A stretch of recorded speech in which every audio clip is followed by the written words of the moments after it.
absen ya. Dede Nur Hasanah, Zaida, Ropi, Eli, Muhammad Dari, Alfa, Lutfi.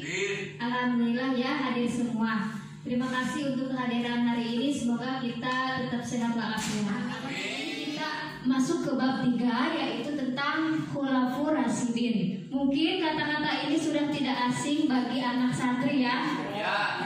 Di mana Khulafur Rasyidin itu ada yang tahu artinya? Boleh cium tangan? Enggak. Nanti kita next berikutnya ya. Di mana Khulafur Rasyidin itu adalah sahabat Nabi yang 4, diantaranya Abu Bakar As-Siddiq, Umar bin Khattab, Utsman bin Affan, Ali bin Abi Thalib. Dan Ibu akan menerangkan tentang prestasi-prestasi yang beliau raih agar kita bisa mendapat hikmah dari perjuangan Khulafur Rasyidin ini. Prestasi yang diraih Khulafur Rasyidin, yang pertama prestasi Abu Bakar As-Siddiq. Yang pertama memerangi kelompok pembangkang, di mana dalam masa ini golongan yang keluar dari Islam yang mengaku Nabi, di antaranya Al-Aswad Al-Ansi, Musailimah Al-Kadzab, Tulailah bin Walid Al-Asyadi. Yang kedua yaitu kodifikasi Al-Quran, di mana ketika Islam kehilangan 70 orang yang gugur di dalam perang, Khalifah Umar merasa khawatir akan kehilangan Al-Quran, maka dibukukan, maka dipimpinlah oleh Zaid bin Sabit. Yang selanjutnya yaitu prestasi dari Umar bin Khattab. Yang pertama perluasan daerah Islam, di mana pengembangan Islam di Persia dan Syria, lalu dilanjutkan kembali setelah kepemimpinan Abu Bakar. Jadi Umar bin Khattab meneruskan perjuangan Abu Bakar As-Siddiq untuk memperluas wilayah Islam. Terus maka meliputilah Mesir, Jazirah Arab, Palestina, Syria, Persia, dan Mesir. Yang kedua yaitu mengatur administrasi keuangan, di mana keuangan pemerintah sangat dibutuhkan karena perluasan Islam itu sangat cepat. Jadi mengatur administrasi negara. Maka 8 wilayah yaitu Mekah, Madinah, Palestina, Syria, Jazirah Basra, Kufah, Palestina, dan Mesir membentuk Baitul Mal dan Dewan Perang. Jadi Dewan Baitul Mal itu mengurusi keuangan negara. Terus Dewan Perang itu mencatat administrasi ketentaraan, di mana tujuannya itu penggajian pegawai pemerintah. Jadi awal mula ada penggajian untuk pegawai negeri sipil atau penggajian karyawan itu dari masa Umar bin Khattab. Yang kedua yaitu menyebarkan santunan kepada yang kurang mampu, di mana masa Umar ini rakyat makmur ke seluruh pelosok negeri.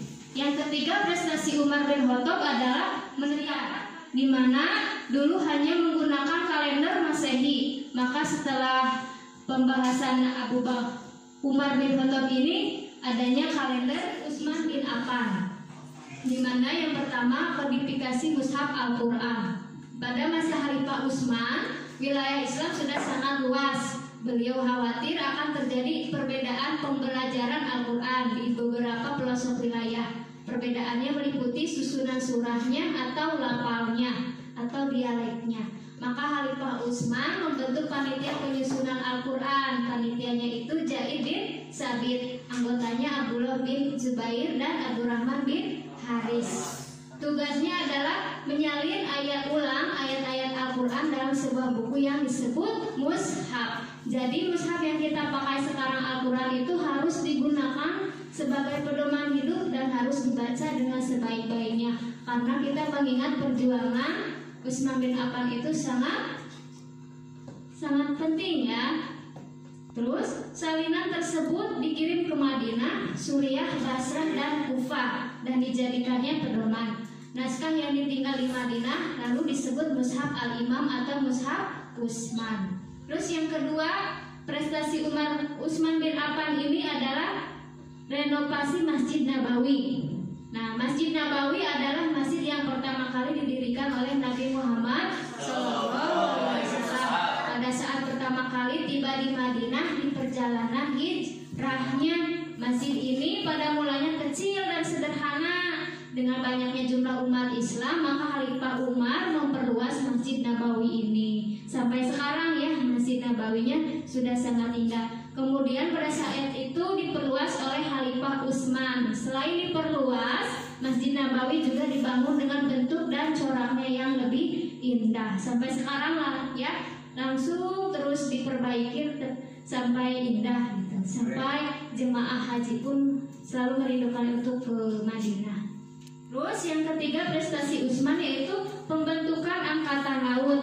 Pada masa Khalifah Utsman, wilayah Islam sudah mencapai Afrika, Siprus, serta Konstantinopel. Saat itu Gubernur Suriah yaitu Muawiyah mengusulkan dibentuknya angkatan laut. Jadi usul itu disambut dengan baik oleh Utsman bin Affan. Yang keempat, perluasan Islam. Bangsa Arab masa itu semangat menjadikan dunia untuk memeluk agama Islam dan mengaku Islam. Jadi perluasannya itu dibagi 4. Yang pertama, perluasan ke Khurasan di bawah pimpinan Sa'ad bin Ash dan Huzaifah bin Yaman. Terus perluasan ke Armenia di bawah pimpinan Salam Rabi'ah al-Bahri. Terus perluasan ke Afrika Utara yaitu Tunisia di bawah pimpinan Abdullah bin Sa'ad. Perluasan ke Rai dan Azerbaijan yang sekarang terkenal dengan wisatanya, yang mungkin adik-adik sekalian bisa share di googling ya, di bawah pimpinan Walid bin Uqbah. Terus yang keempat, prestasi Ali bin Ali Thalib. Yang pertama, mengganti pejabat yang kurang cakap. Maksudnya di sini kurang kinerjanya. Khalifah Ali ingin sebuah pemerintah yang efektif dan efisien, maka mengangkatlah gubernur baru, di mana Sahal bin Lahib sebagai gubernur di Syria, Utsman bin Hanif sebagai gubernur Basra, Qasim bin Sa'ad sebagai gubernur Kufah, Ubaidillah bin Abbas sebagai gubernur Yaman. Terus yang kedua, pembina keuangan negara atau Baitul Mal. Jadi Ali dulu mempekerjakannya saudaranya sehingga terjadi peperangan, diantaranya perang Jamal dan Siffin. Kenapa terjadi peperangan? Karena wilayah Ali itu sangat mementingkan wilayahnya sendiri. Namun tidak demikian membawa keberkahan untuk semuanya sampai sekarang. Terus yang ketiga, memajukan bidang ilmu bahasa. Wilayah Islam sudah mencapai India. Pada saat itu penulisan huruf hijaiyah belum dilengkapi dengan tanda baca seperti kasroh, dhamma, fathah, dan syaddah. Hal itu menyebabkan banyak kesalahan dalam membaca Al-Quran dan hadis. Di daerah yang jauh dari Jazirah Arab, maka Khalifah Ali memerintahkan Abu Aswad Ad-Duali untuk mengembangkan pokok-pokok ilmu nahwu yang mempelajari tata bahasa Arab. Lalu yang keempat, bidang pembangunan. Khalifah Ali membangun kota Kufah secara khusus. Pada awalnya dijadikan pusat pertahanan oleh Muawiyah bin Abu Sufyan. Kemudian menjadi pusat ilmu tafsir, ilmu hadis, ilmu nahwu, dan ilmu pengetahuan lainnya. Nah, dari keempat kisah Khulafaur Rasyidin ini, prestasi-prestasi yang dihasilkan oleh Khulafaur Rasyidin ini pasti kita bisa memahami apa hikmah yang akan kita terima. Nah, tugas kalian yaitu nanti tuliskan beberapa hikmah dalam materi Khulafaur Rasyidin ini tentang prestasi Khulafaur Rasyidin ini. Bisa dimengerti ya? Alhamdulillah, pembahasan kali ini dicukupkan sampai di sini dulu tentang Khulafaur Rasyidin. Kita akan berjumpa dalam pertemuan di bab selanjutnya. Jangan lupa PR-nya, jangan lupa jaga kesehatan.